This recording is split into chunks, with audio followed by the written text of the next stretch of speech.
Good morning. Looks like it's 9:30, so we will start the meeting. And if we could have the minutes reviewed and with approval for that.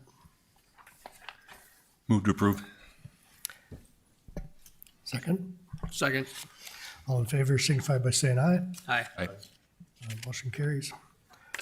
For unfinished business, we have some code review. John?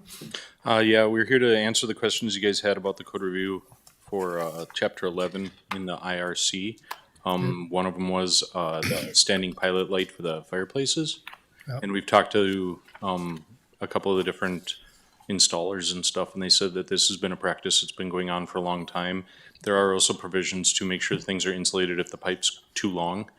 So we haven't seen any issues with it yet. There are other ways to be able to program it where if it's not used for 7 days, it might turn off or it'll light up. You know, there's different ways to program them and stuff too, so it shouldn't be a major concern.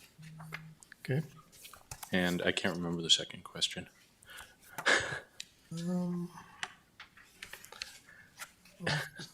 Do you guys remember? I apologize, I don't have it in front of me.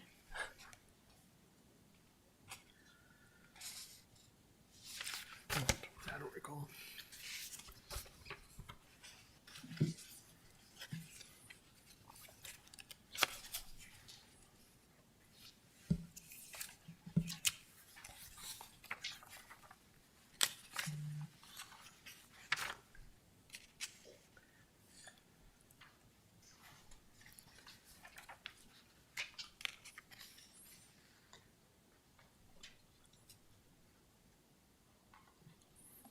I'd asked during the meeting about credits and how that was done on figuring out the efficiency things, although I don't know if there's anything additional there. Melissa had given us some information during that meeting. Yeah, and it's, you know, with the way things are done and stuff, the credits are broken out now, so you can use different credits to do different things. So I think it's gonna be a little easier to achieve things, and there's gonna be credits above and beyond, I'm sure, with a lot of the builds, so. And as far as blower door tests, I think that may have been a question too. We're not looking at doing another round of blower door testing. We've seen that our buildings are nice and tight. I don't think we had any of them that were under 2.5 or over 2.5 to pass. So the 2.5 was something we were planning on keeping at this point, the 2.5 air exchanges. Because we don't have any evidence that any of the houses wouldn't pass. So the only time we'd be doing blower door tests in the future is if they missed their energy inspections. Okay.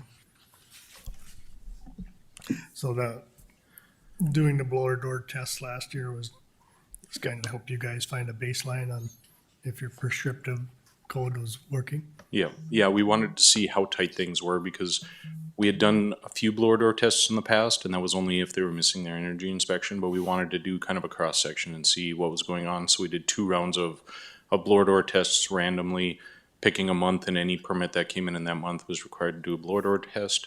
I think we did right around 50 to 100, somewhere in there total, between the 2 tests, and they all came back good, and they all gave us the information we needed, so we're satisfied that the cross-section we got was good with, you know, all of the buildings that are going up and stuff, but if there's any questions or anything, we will require a blower door test on individual projects. Okay. I know the code's now going to require air-to-air exchanger, and there was some questions on that from BIA and some other organizations. Did that all get resolved and satisfactory? We had a meeting with the BIA and talked through their questions and concerns and stuff, and I think it was resolved. Okay. They didn't have any other questions or didn't really raise any objections to what we were doing, so. Okay, sounds good. With that, you guys don't mind, we'll move into the commercial review set part. Okay. So section 101.1, page 18, just establishing the name of the jurisdiction, local amendment that we've always made. Section 101.3, the intent on page 18. This section is expanded with the intent of the code to provide for the achievement of a net zero energy buildings by 2030 to conform with the timeline sought by the governments and achievement of additional policy goals as identified by the Energy and Carbon Advisory Council and approved by the Board of Directors. It's just the intent of the IECC, so. Section C-103, Code Compliance Agency, page 19. Again, this is a regular local amendment, just getting the name of the jurisdiction in there. 102 or 103.2, again on page 19. The AHJ shall be appointed by the chief appointing authority of the jurisdiction, and that's the city commission. 103.3 on page 19, deputies.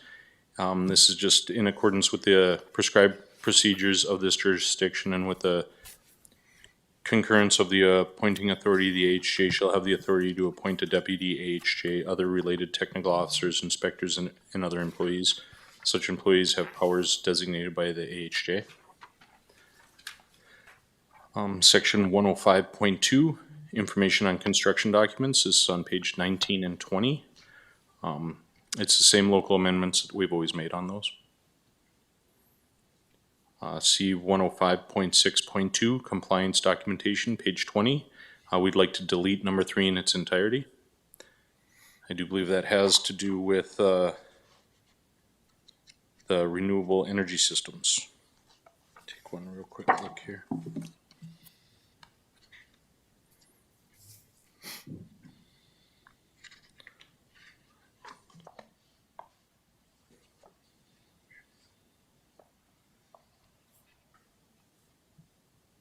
Oh, this is a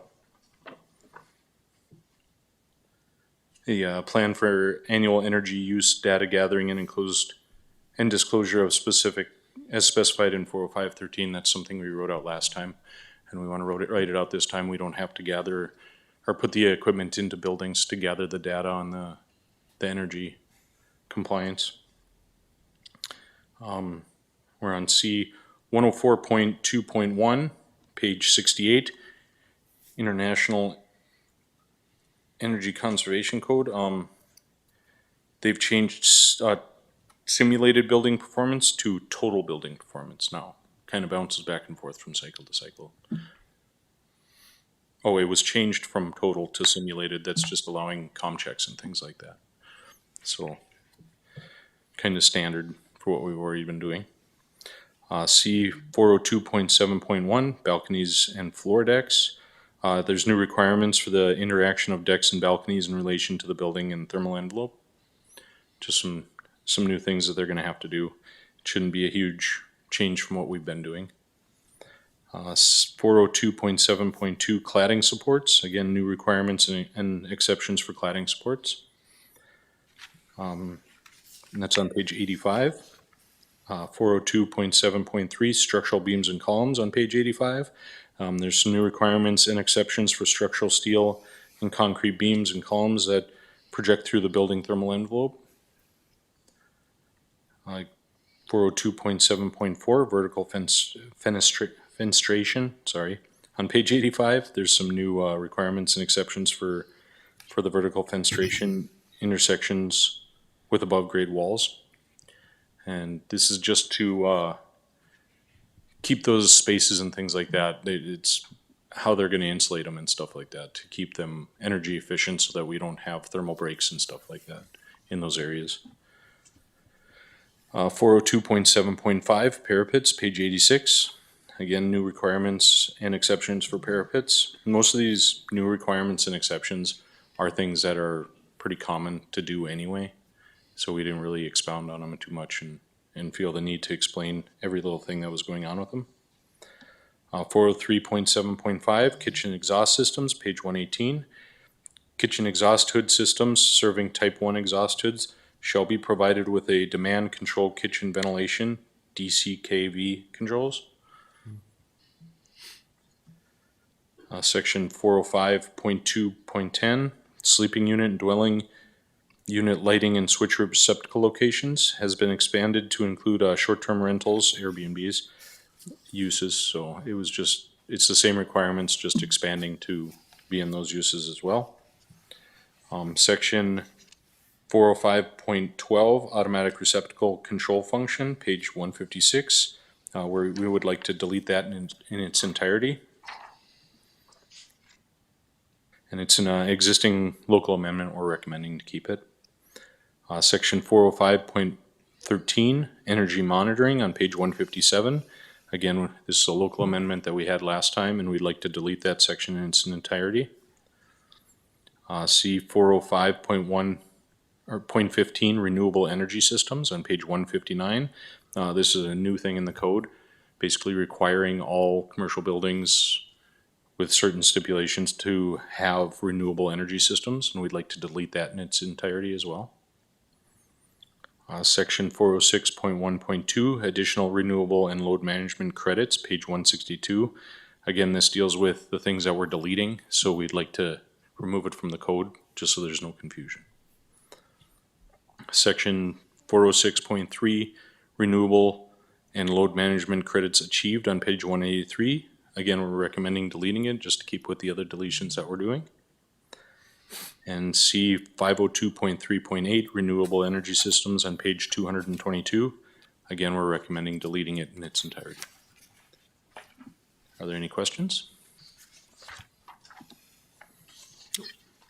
Don't see any? I have a question, sorry. If you go back to the kitchen exhaust systems, 403, 7.5. Do you know when that was added? I don't That- have that in front of me. Do they mention the type of demand control that's required? They don't mention the type, and it's a new addition to this code cycle. Yeah, that's why So, it is yeah, new. So, they don't mention the type. They just say that it has to be there. okay. So, I think there'll be some questions on that later from people, so. I'm sure there's gonna be a few questions. The commercial energy code always generates questions. Thank you. Okay. I see that the other new business was withdrawn. Yep. So do you Yeah, have our, any, our requested appeal has been withdrawn. okay, any announcements?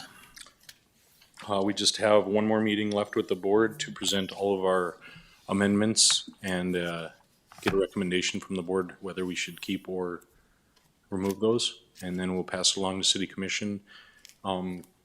City attorney will do that. She's already started drafting a lot of it. And after the commission approves it, I'm not exactly 100% sure of the process. In a couple of months, we should have new codes. Sounds good. Do we have a motion to adjourn? So moved.